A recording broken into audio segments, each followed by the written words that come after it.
from the same place, that make the same trip on the same ship. So we must push one common intention, it's for a better life in the region, for we women and we children. That must be the ambition of the Caribbean and the Caribbean and the Caribbean.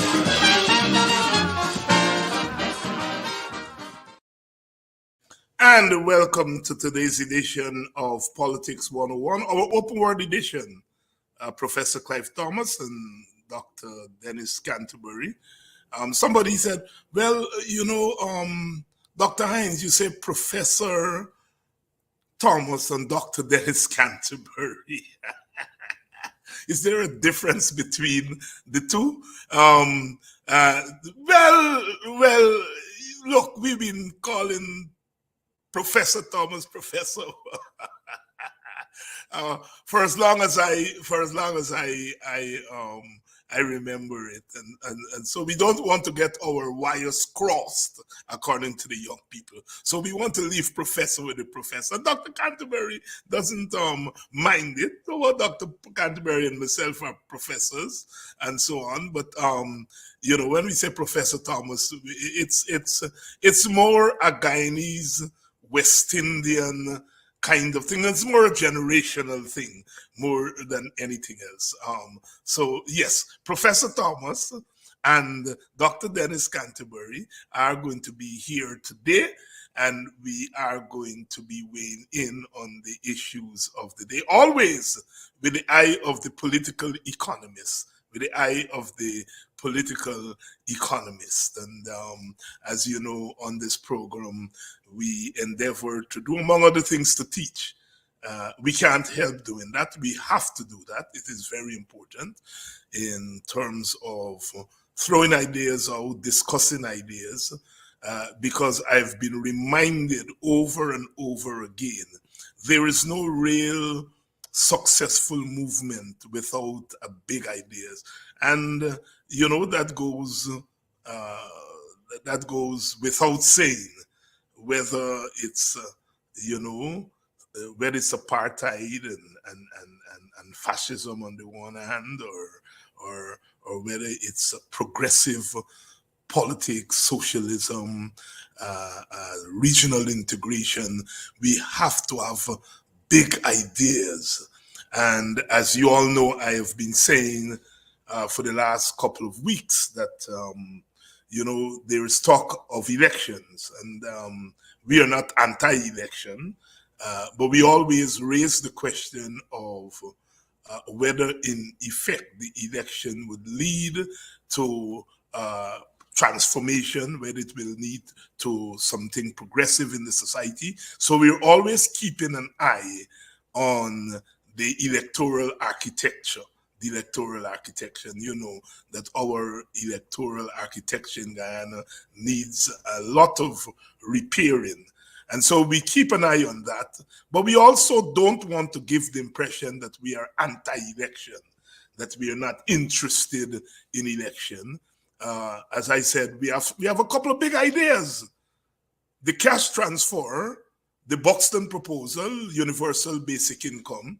It's about the single big idea that has been thrown out there in the last decade or so. And everyone that I talk to agrees with that. I was making the point last week that somebody probably tried a hoax or something and said they were giving cash transfers at Freedom House. And, hundreds of people turned up there, including supporters of the opposition. Well, mostly supporters of the opposition. But it shows us the idea of cash transfers has really become part of the thinking of our people. Of course, the PPP has really made a mess of it. They have simplified it and so forth. They've turned it into handouts and so on and so forth.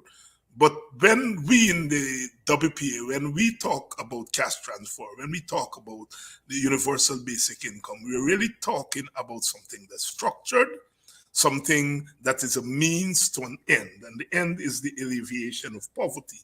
And we are talking about it being enshrined in law. So it's not a government going around and sharing out thing.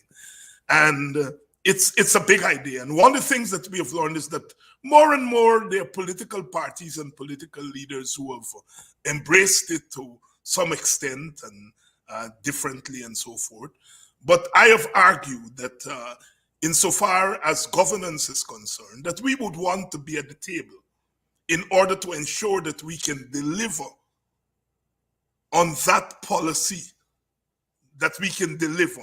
And we embrace the idea of shared governance. In the old days, we called it power sharing, and some of us still do. I prefer power sharing than shared governance.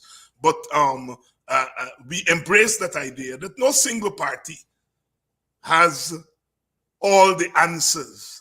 And different parties will emphasize different things. And we recognize that among the political parties, we are most consistent and passionate about this issue of poverty alleviation, hence our embrace of the universal basic income, our advancing of the Buxton proposal, which has been on the table since 2018.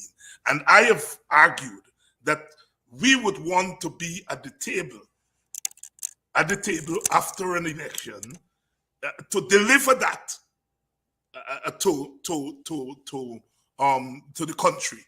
And so, you know, it's a big idea that we have embraced. We have also recognized that the issue of education is another important area that we embrace. Of course, education, all political parties recognize that education is important. We invoke our old manifesto intervention that there's need for a state of emergency in education, because we see education as not just being one thing. The teachers' strike has brought into focus the importance of education and the multifaceted nature of it. And if we start with the teachers in terms of wages and salaries, and we say that if we are able to pay our teachers well, then we attract some of our best students coming out of high school, coming out of university. We attract more of them to the teaching profession. And if we pay them well, then we are able to keep them in Guyana. That if they're paid $1,800 US here and they're paid $1,800 US in the Bahamas, I'm sure most of the teachers will prefer to stay here. So the wages and salaries, if we start there, that then allows us to explore the other aspects of education. And then we link the Buxton proposal to education, because, you know, there are conditional and unconditional cash transfers. We have examples of the cash transfers being linked to school attendance, being linked to attendance to clinics, health, and so forth. So there's a way in which the cash transfer, the Buxton proposes, link and can be linked to education. And so therefore, the cash transfer, the Buxton proposal, universal basic income, you take your pick on, or whatever you want to call it. A lot of people call it the $5,000 cash transfer.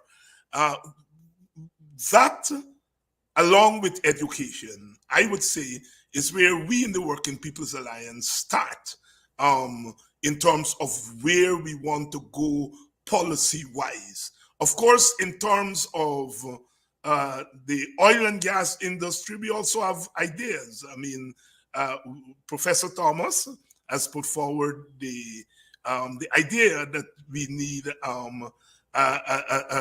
national oil company. that can go in there and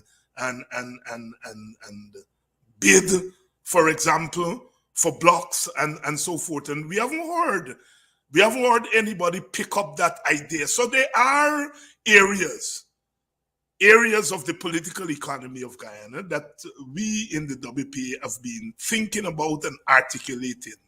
And we link that to education by saying that we are probably evolving into a politics, evolving into a governance structure where we put meat to the idea that more of us at the table will ensure a breadth of policies, and that it is not that we are not interested in other areas, but there may be other political parties that are passionate about those areas and may want to advocate more for those than other parties. So the whole notion of coalition government comes into play. And people normally ask, well, what this party bring to the table and what the party bring to the table. And a lot of time they mean what votes you bring to the table. But equally important is what policies you bring to the table. And what policies you bring to the table that can be translated into development, human development, for example, because we've been talking a lot about that, and President Lula shone the light on that, human development, not as opposed to infrastructure development, but the marrying of human development with infrastructure development. And I think that's an area that we would discuss a little bit as we go forward, because we are not anti-infrastructure. And note I use the term marrying infrastructural development with human development. So it's not infrastructural development as an end in itself, that infrastructural development itself can be humanized. All right, you have heard a little bit there of the WP, and I'm responding to many of you who have expressed some frustration at us in the WPA of not being forthcoming where we stand on electoral politics. Are we interested in government and so on? And I want to say we are a normal political party and we are interested in government. We are not anti-elections. We do have policies. We do have things that we want to do for the country. And so I just wanted to begin to speak to those questions that a lot of you have thrown in my direction, and to say we are a normal political party and we are interested in elections, we are interested in policies, we are interested in helping to develop our country in a practical way. So we're not just a party of ideas, we're also a party of the implementation of ideas. You construct ideas, and then you seek how to implement those ideas. Okay, so I think we're ready. Welcome to Politics 101. If you're joining us from outside of Guyana, if you're joining us from inside Guyana, welcome. And we have quite a lot to talk about, but as usual, time, is not always on our side. But we want to touch on the teachers, the teacher struggle. As you notice, the talks of collapse, the court mandated the mediation, and the government, of course, was quite bizarre, agreeing on the first day that they are going to consider the timeline 2019 to the present. The CEO got up, took 2 hours, came back and said, yes, the government agrees. And then by the end of the day, the government says, no, it doesn't agree. It wants to do wage talks from 2024, and arguing that it does not have the fiscal space, meaning it doesn't have the money in the present budget to consider salary increases from 2019. And so we're going to talk about that with Professor Thomas and Dr. Canterbury.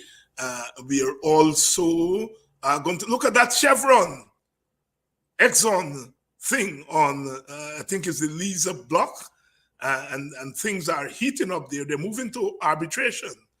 So that's something we are keeping an eye on, and we'll get our professor to weigh in on that, what that means, what are the implications, etc. And further afield in Haiti, significant developments in Haiti. Really, that country continues on the brink. The prime minister has resigned, and they are in the process of setting up an interim administration to prepare for elections. And you all know that I have expressed my hesitation about going to an election without creating the kind of stability in the society that is needed for an election to make sense. And it seems as though they are leaning in that direction. And CARICOM had a meeting in Jamaica, and it was attended by the American Secretary of State, Mr. Blinken, and they seem to be making some small movements. We are going to be talking about that because, of course, Haiti is part of CARICOM. We have had the clear and present problem of Haitian migrants into CARICOM countries and the way they've been treated by CARICOM governments, and that remains a sore point. But Haiti remains an issue that is so important. I remember in 1979, being on the streets with the WP and hearing Walter Rodney talk about the fear that Guyana could become like Haiti, you know, and here we are 40 odd years later. And when we look at what's going on in Haiti, the destruction of the institutions, no proper security force, no proper government, the institutions have all broken down, and really the taking over of the country by gangs. And you are wondering whether Guyana could not walk in that direction. Of course, Haiti is poverty, Guyana is plenty. And because of the plenty in Guyana and the lack of a responsible government, and a government that is prepared to disobey all the norms, whether you call them democratic norms or whatever you call them, a government that is prepared to disregard all those norms, a government that is prepared to antagonize teachers over salary. You're wondering if we could not face a similar breakdown. Of course, if governments would say, to prevent the breakdown, they are going to go after citizens. And you heard Jack Dio and Babu John threatening to go after citizens, and so forth. Anyhow, here we are. Welcome to our Open Word edition of Politics 101. You've had enough of me. Let me bring in my co-host and guest, Professor Clive Thomas and Dr. Dennis Canterbury. Professor Thomas, Dr. Canterbury, welcome. Welcome, David. Thanks. Good evening, David. Thank you. And this is the month of March. This is the month of March, and it's a month. It's the month of the Grenadian Revolution, 1979. 45 years later, 41 years after its demise, it's March 13, and of course March 8, International Women's Day. So it's a really a month that has significance for especially people on the progressive side of politics in the Caribbean. And I know we hadn't planned this, but I would like us to start with some reflection on the Grenadian Revolution, because it continues, as some have argued, it continues to live with us. Revolutions are by their very nature regional and global events. That's why you don't have revolutions every day and every year. And the Grenadian Revolution was the first of its kind in our English-speaking Caribbean. And there are lots of debates about the revolution itself, about what happened during the revolution and after the revolution. And, I go to conferences, and it never goes away, because every time the issue of Grenada is raised, the raw emotions, I've seen people cry, cuss up each other, and this is at academic conferences on the issue of Grenada, which means it's still raw. It's still raw. And Professor Thomas, I know that you had you had a particular attitude to the Grenadian Revolution. I remember the day I came out of prison in 1983, June. They take me to see the doctor, and then after the doctor, they took me to the WPA office, and then you picked me up from there and dropped me off at the residence, and we were talking, because I hadn't spoken to you in over 3 years. And I remember you talking about this notion of bourgeois democracy, and you saying to me that, look, there's nothing, these things that we are calling bourgeois democracy, the right to free speech, the right to assembly, the right to a living wage, the right to work. These are not bourgeois democracy. These are things that our people fought and died for. And it's not bourgeois democracy. It belongs to us. And that's one of the things that has stayed with me and that has informed my own praxis going forward. Because as a young hothead, socialist, anti-West, anti-capitalist, I had bought in to the bourgeois democracy argument, and it was sobering the way in which you explained it that day to me, and it lived with me to this day. To this day, you had a Jeep in those days, and I remember it. Your reflections on the Grenadian Revolution 40-odd years later. Well, I would say you have touched on the most important point, or philosophical point I've gathered from that event, which is that we can't try to miniaturize the importance of freedom of any type, because remember, our ancestry was slavery. We were chattel slaves. So the right to free expression, the right to independent thought, the right to assemble, all these are rights that were in it to our struggles at that point in time. They were never appendages that came from above or came from the colonizers.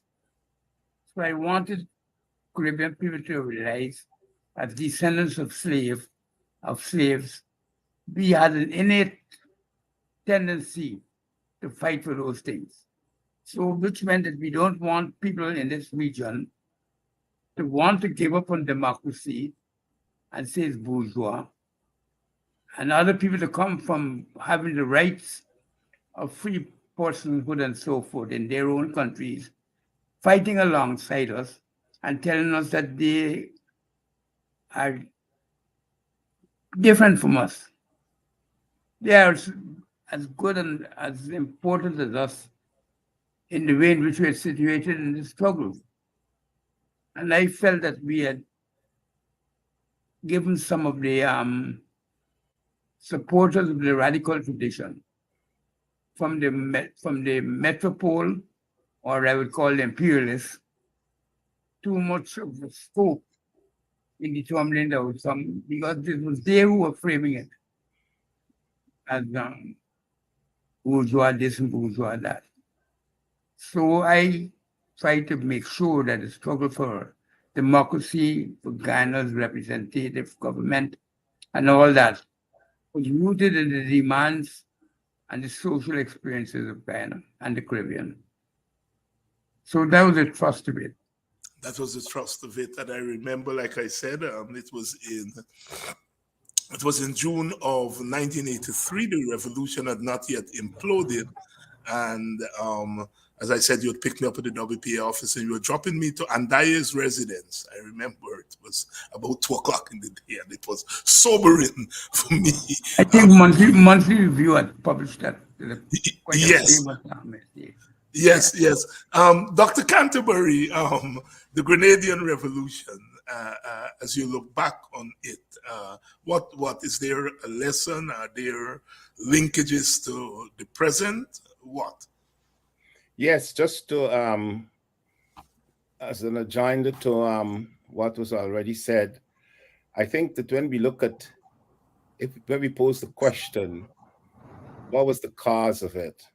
Why Morris Bishop and the NGM decided that it was necessary for them to win power or to take power in Grenada. And it comes right back to the question, as CY pointed out, they were operating in a situation where democracy was under serious challenge. And it was necessary for them to strive to restore or bring about some sense of democracy, because people are not going to sit idly by and allow their democratic rights to be trampled upon. They're going to respond in different ways. And Grenada was an example. The NGM was an example of how they decided to respond to the fact that Eric Gary was not behaving in a democratic way, especially towards his political opponents. And once you're not going to be treating your opponents with the level of respect that they should be treated with, then you can expect, and you treat them in an undemocratic way. You try to create things like the Mongoose Squad, and you try to suppress them.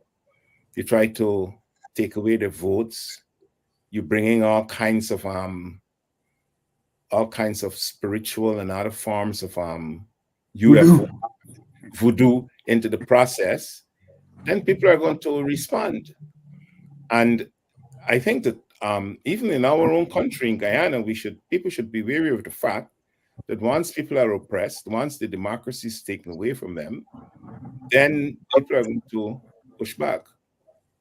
So in the case of Grenada, it was so the cause of it, the undemocratic behavior of the government that forced those young men, Morris Bishop and others, to win power. And then what was the reason or the cause for the demise of the revolution? And one of the things as we go to segue into Haiti, that we should never, ever forget about the Caribbean is the role of foreign institutions in the region and foreign powers. And in the same way that Morris Bishop and others were faced with building a democratic society, a people's democracy, because this question of democracy, even notions of bourgeois democracy, etc., they're not really settled on what democracy is. There's so many kinds of democracy, as you know, David. I remember once when I was working with some people from China, and they said, we have Chinese democracy. And some people say, oh, you are not democratic, you're dictatorial. They say, no, we're democratic. So democracy is not just Jeffersonian democracy. Democracy is not just the British type 51% type Westminster democracy. So you can have Grenadian democracy in the way that Morris and others are trying to do it. So that revolution there was put to a halt by external forces. and over ideological issues such as the ideological divide between the East and West at the time. But all they were trying to do is build a society that was within the framework and within the cultural experiences of the people of Grenada. Thank you very much, Dr. Canterbury. Dr. Thomas, in my introduction, I spoke a little bit about elections and the WPA's attitude to elections, and I have been forced to respond to that because there are some people who are not uncomfortable with us politically, but are not sure where our parties stand on the question of elections, because we tend to talk about the need for proper electoral arrangements as a means of producing elections that can be transformative, and we do not necessarily say elections at all costs, and that apparently is causing some confusion among people who kind of look to us for guidance and to think that we are not necessarily interested in elections.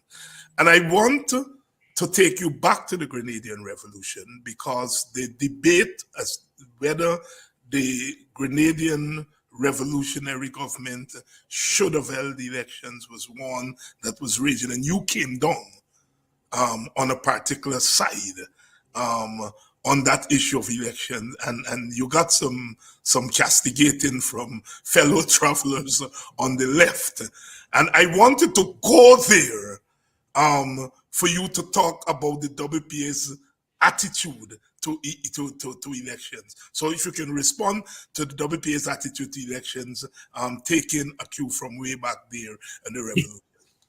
Well, I think every electoral right that we've got in Guyana or anywhere else in the Caribbean has been earned, and therefore it should be fought and kept by people. It has never been a gift of the other forces that are attacking the region or trying to exploit it. These are gains of real struggle, and we must give them the priority they deserve. So it's always a starting point for me that whatever gains we've made in terms of democratic development, whatever other gains we made in terms of more progressive development, we fight to keep. We never resile ourselves from that. We hold on to that as gains we've earned, because they've been paid for by blood, sweat, and tears, as they say. So that's always a starting point. And I think that's the attitude we should keep and we should embrace. And because I think the ways in which some of the political forces see political opposition, to my mind, carries a lot of dangers in it. I stumbled upon a display by one of the leading PPP protagonists, Vice President Jagdo, by accident on the television. And I was alarmed at the raising malevolence of everything that he said. I actually thought it was an AI animated version of himself that was speaking. I honestly thought it was the first exploration of AI politics in Guyana, because the attitude and the facial expression, the malevolence and the brutality and the crudeness of the presentation, the snarls and all of that, I thought came from an artificially intelligent photography. And it was a total abuse against people, just because they're not like him or different from him, just because they're not supporters of him or in his party. We can't allow that type of politics to be normalized in this country, because if some of us won't stand for it. We can't have a vice president speaking that way about teachers, speaking that way about the opponents in this country who are citizens. The demeaning posture was really unbelievable. I could not believe this is what politics has become now.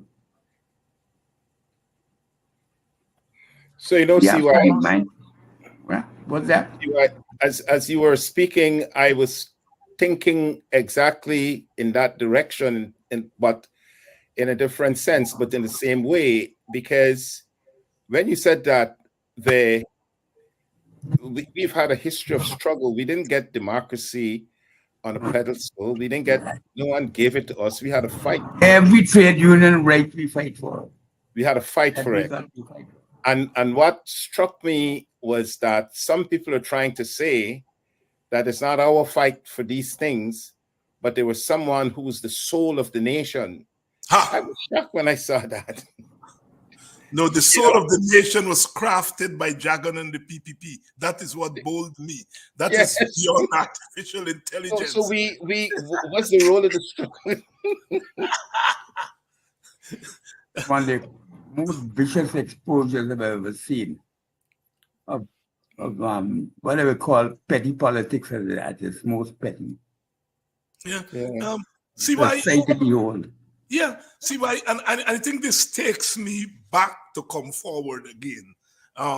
You published what I consider to be one of the most important books in post-colonial Guyana and Caribbean, and that is The Rise of the Authoritarian State in the Periphery, published in 1984. And I think I know that book almost cover to cover because I use it as my theoretical guide for both my master's thesis and doctoral dissertation because I was dealing with the whole question of democracy and authoritarianism in those two studies. And one of the seminal points you made there is that authoritarianism doesn't have any one ideological home. That authoritarianism, you have it on the right and you have it on the left. And we are living in a Guyana today in which authoritarianism and electoral malpractice, electoral rigging, at least from the PPP standpoint, is confined to one party, to one group, and that other parties and other groups are incapable of authoritarianism, are incapable of rigging election because they're progressive. You could not rig election because you are the party of Chedi Jagan. You could not be an authoritarian government because you are a PPP government, a government of a party that is rooted in the working class. You cannot be, according to Jack Dio and those people, you cannot be authoritarian. You cannot rig election. I want you to expound on that issue of authoritarianism and its boundary. It's boundaryless. Meaning that there are no boundaries to authoritarianism. And there are no boundaries and there are no limitations in terms of race or any other factor. It's an attitude and a style of behavior, which I think is partly explained by personality factors, family upbringing or growing up, cultural exposure to the wider society, and also by the dogma that the group supports to rationalize their position within the structure of the politics in the society. They believe that they are a ruling group and that they've generated some level of legitimacy for that status. And therefore, they have some rights of occupancy. And they also have some rights of having had the status of reaching there, and therefore rights of continuance in that status. So as far as they're concerned, it's both hereditary, in terms of the context, current context, it's also existential currently, And in terms of inheritance from the past, it's a legacy. And I think it distorts their politics. It distorts the way in which they perceive and portray issues in the country. And I think ultimately, and I think most damaging of all, it causes them to misjudge the people that they have to deal with. I won't even call them opponents, because very often they're not opponents. They're just people having different ideas and views than you. They make them into opponents. And that's for the purpose of vilification and miniaturization, because they lack the authority and strength of the views that they hold. They stumble upon them, and they rule out of that stumble. They come with no real coordination and planning or understanding of the society. They don't even give it a second thought. It's pure reflexive behavior. That is why it comes across so crude. Yes. And you see, I think that this attitude, we could, when the Constitution, the 1980 Constitution, we saw it as authoritarian. But then when they won in 92, they're the ones, this is along the lines that you're talking about there, David, that you see happening now. But since then, they said it wasn't the Constitution, it was who was in power. And if they're in power, then it's okay for the Constitution. Mm-hmm. So we can't be authoritarian. But we're saying the Constitution. Yeah. You know, this is what Jagan did in if you remember in 92, because he campaigned against the Constitution, but then now when he got into power, he says, oh no, it's not the Constitution, it's how you're going to operate within this Constitution, and we're going to be democratic. We're not going to operate the Constitution as authoritarians, right? Yeah, and I do remember Dennis and Clive when around that 1979-80 time, as they were discussing the constitutional change that Burnham was and the PNC were about to implement. I remember Guyana putting in my hand the PPP's proposal for the independence constitution. And I was shocked at the similarities between their constitutional proposal in the 1960s and the so-called Burnham Constitution. And I stumbled on the copy of that thing the other day, and then I lost it again.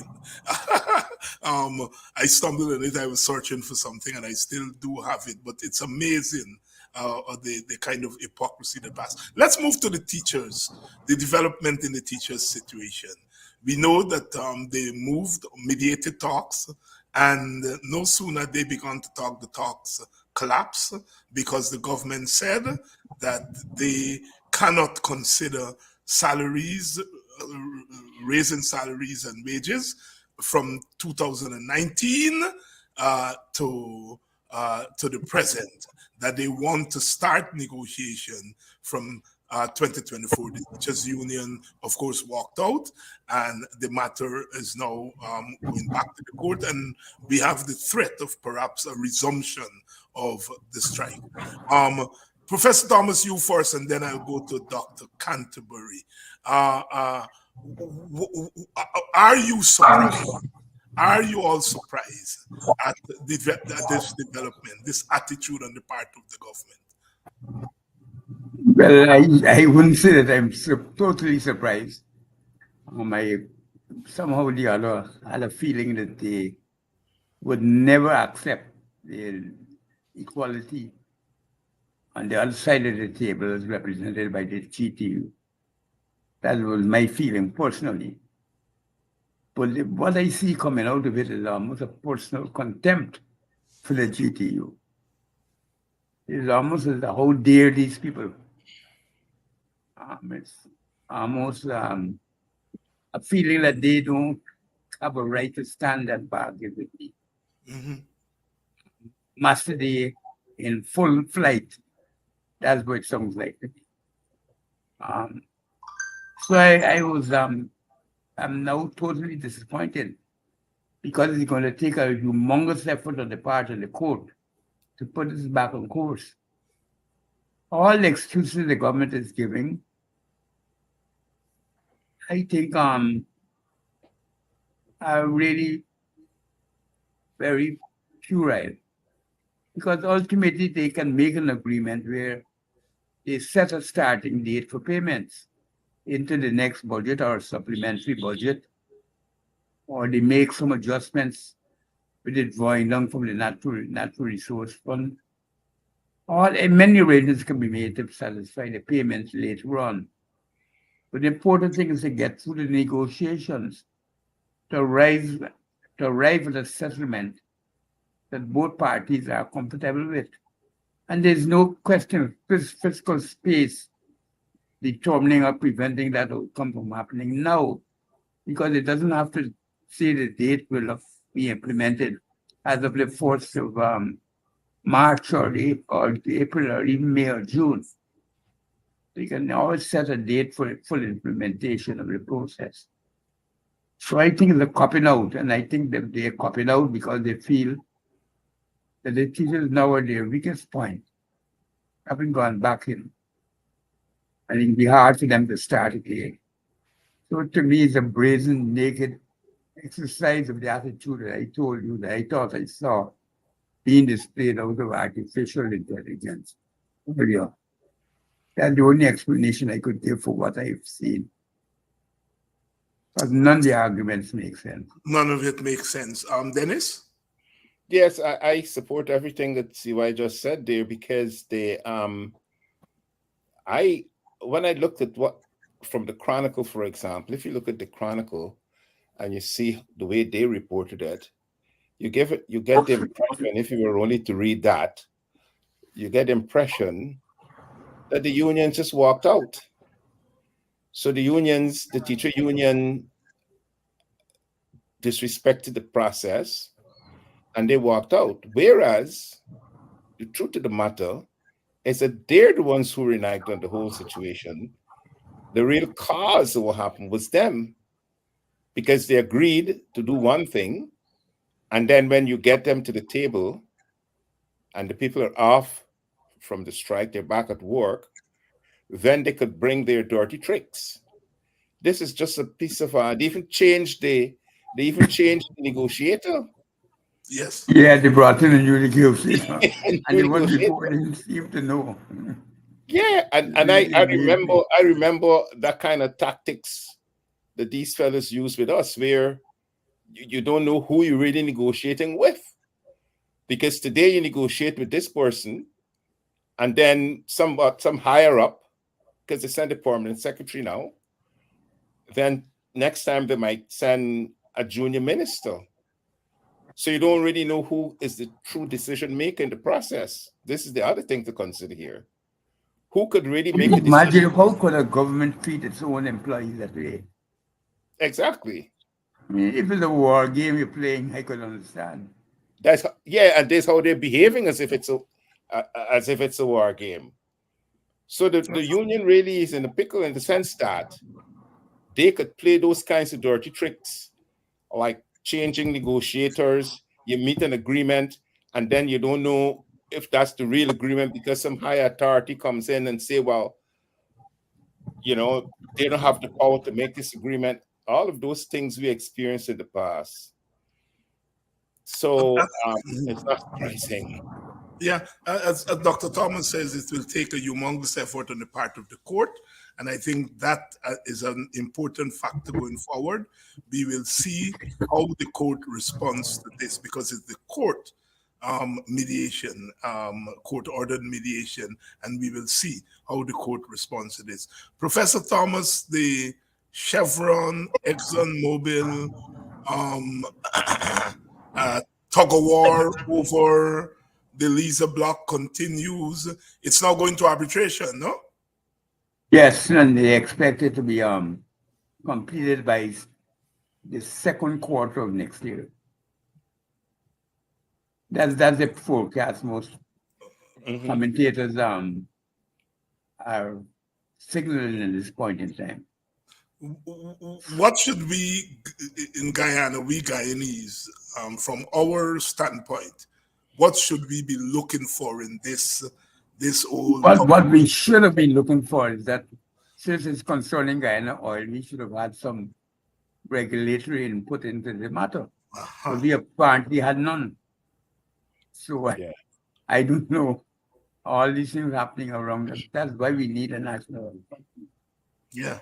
But the government clearly doesn't own anything. Yeah. And although it doesn't own anything, it doesn't seem to be regulating every single aspect of the operations of the oil exploration and development. It doesn't seem to be intimately involved in that process. Because how could the asset change hands when the regulatory authorities in the States, in the country, I think is in France, where the negotiation will be arbitrated. Dr. And Thomas, being Guyana play no role in it. Yeah, no, I take your comments very, very seriously because you are not one of the deniers. You are not hard on the government on a lot of these issues. You're quite even-handed, but here you are saying that the government has not really played its regulatory role, and and you have put forward the proposal of a national oil company as one of the means of dealing with some of well, I'm trying to create an interest through the company in the details of the operations of the firms as they stand now that goes beyond the government, because the government is incapable of handling all these matters. So you have to have some institution that is organically linked to the operations day by day, that have an interest in their outcome, because that's their survival, that's their livelihood, that's the means by which they deliver to Guyana. If we don't have those forces at play, we can't do anything. We can't do anything. You heard it here in Politics 101, the Open Word edition. Professor Clive Thomas again raising the question of a national oil company. And that goes beyond the fact that the government owns, that there's a state-owned company that's in the process, but it will pick up the slack from where clearly the government is out of its depth. And we say government, but of course this is the vice president who seems to be calling all the shots. And it's a very dangerous development going forward. And so therefore they call the proposal for a national oil company is something that we have to put on the front burner and argue very, very, very strongly for. It should become, if you will, an issue today. But if must we go into the elections, I hear people asking the political parties where they stand on renewing the contract, where they stand on this, where they stand on that. Where do they stand on a national oil company? And I don't see them discussing it. Professor, give us an example of where one country or a couple of countries where there's a national oil company that, in a sense, does what you are envisaging such a company would do. For almost all the Middle Eastern countries, all of them have national oil companies. That's how they have sought to exercise and extend their role. It's a Qatari company that we are hoping to bring here. It's a national company. It is the national company that helped to form OPEC. It is that sort of generation that we have to expect. There are national companies in important countries like India, places like that, the Philippines and so on. That's where we have to try to extend the role and influence of our ownership into the actual operations and ownership of the companies. We have to affect the decision-making at the level where it is most important. That is where the companies are incorporated and where they make decisions that they have to in terms of company law. And so we have to become a player in that context. We can't sit down here and wait on civil servants to make decisions on these important matters. Dennis, any input here? Yeah, I of course agree with what CY was saying there, and also I would like to say that that Hess is actually digging in its critique of Exxon, claiming that Exxon has actually misread and they're misinterpreting the contract and the particular clause of the contract, but there seems to be in some sections of the literature that when these oil companies have disputes such as the ones between Chevron and Exxon, there are different scenarios in terms of how these disputes are resolved. And one of the ways that these disputes are resolved is by having the regulators come in to help to resolve it. And it brings us to Guyana, whether or not they have the capacity to intervene in such a dispute. They're not even involved. All of this is taking place above their heads. And the arbitration is going on in Paris, rather than the government being able to step in as regulator to say, hey, look, this is how we might address this issue and help to bring about a solution to it. But it's taking place completely outside of the grasp of the government and the regulators. So indeed, this notion of a national oil company is something that could help address issues such as these with disputes. And not only with disputes, but I also look at it from a labor perspective in terms of the skills, managerial, and other kinds of developments that can take place with the locals. This is developing rather than focusing on the local content, or not just that, but also with a national company, you could have the kind of skill development. You could have a lot of inputs from labor within this process, so that we can now not necessarily just be totally dependent on importing skills. So it has a lot of implications if you were to have a national oil company. Implications. I saw somewhere, David, but I can't recall the source right now. That so far Guyana got $100,000 out of it. I know somebody was being facetious or something, but I was looking at the literature in the Wall Street Journal, and somebody remarked that as far as they know, Guyana got $100,000. Oh boy. Oh boy. I know the guy will be facetious or what. Yeah. Oh yeah. Oh Lord. If we're not careful, in Guyana, we have all these things that are flying left, right, and center. Really, the truth could be stifled in a real serious way. But we're going to keep the truth alive on this program.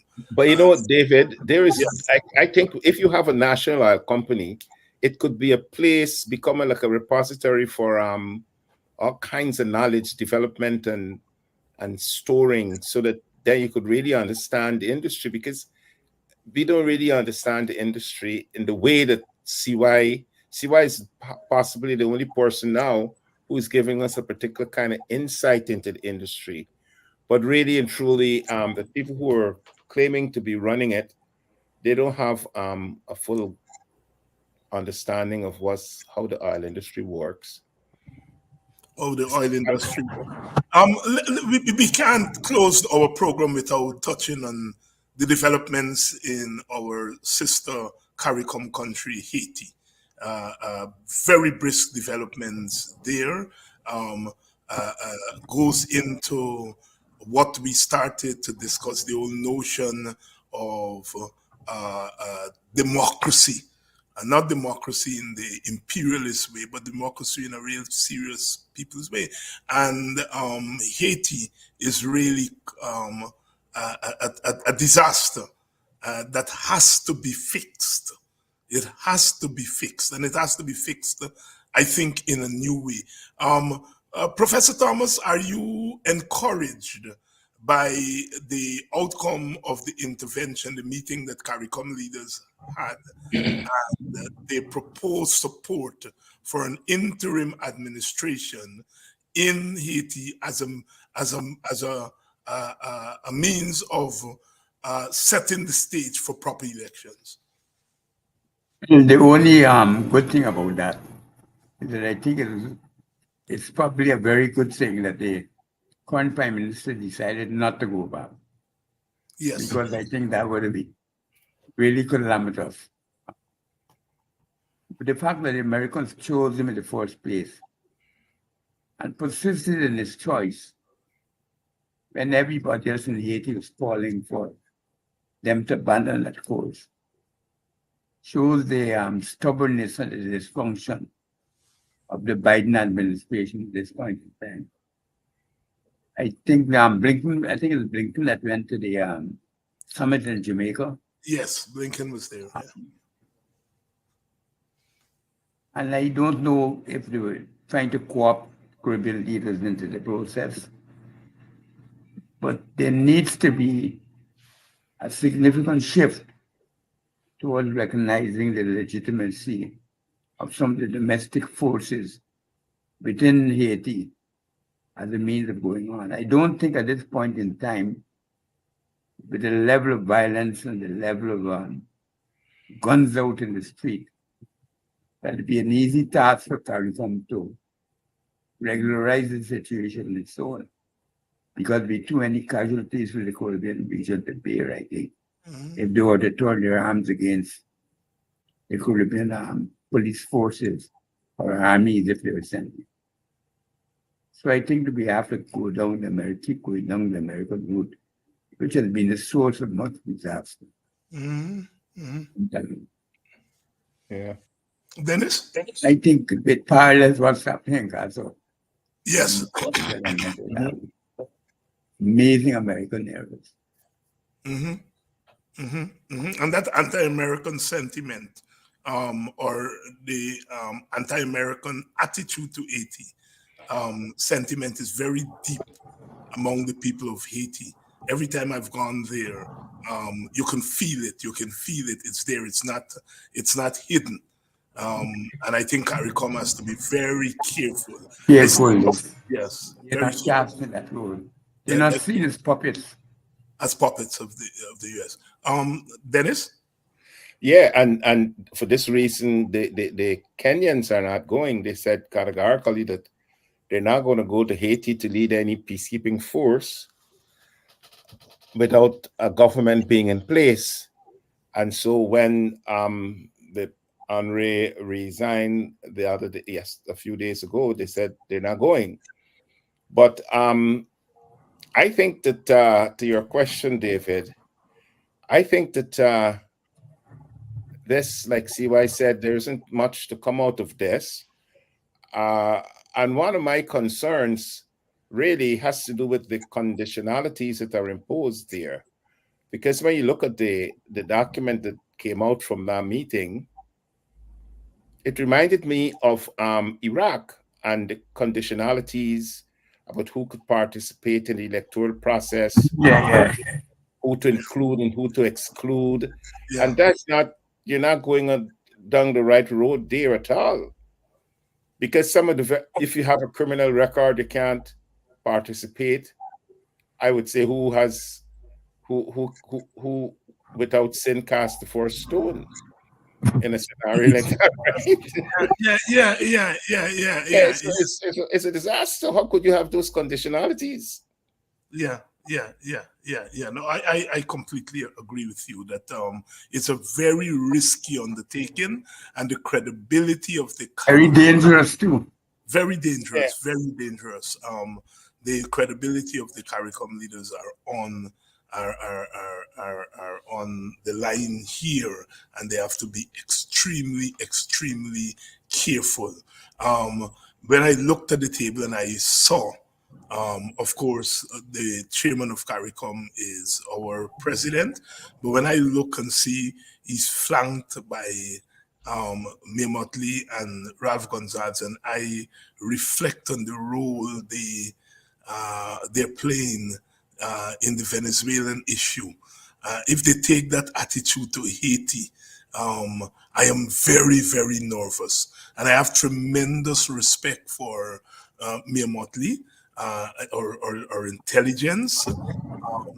And when she started out, or bravery in taking up some of these global issues. Of course, Dr. Gonzalez is part of what we call a fellow traveler, but has disappointed in recent times, and really doesn't cut a figure of confidence as we deal with this issue. And then, when we take into consideration, Eric Phillips has written a letter in which they're now lumping indentureship, reparations for indentureship, reparations for colonialism, reparations for genocide against Native Indians, reparations against slavery, all in one basket, and really watering down the whole reparations thing. It's now almost becoming a joke, and you can see the hand of Motley and others there putting indentureship in the whole mix there. And of course, there should be reparations for indentureship, but you can't lump it in the same basket here, reparations for chattel slavery and so on. But it's because they want something from Guyana, and this is the kind of what CY and the WPA call the hustling mentality. Let us take note. You see who's supporting him? You see who's supporting that thing? Kit Nascimento is praising it. Say, oh, what a wonderful thing you've done. Lumping. Yeah, well, Kit is.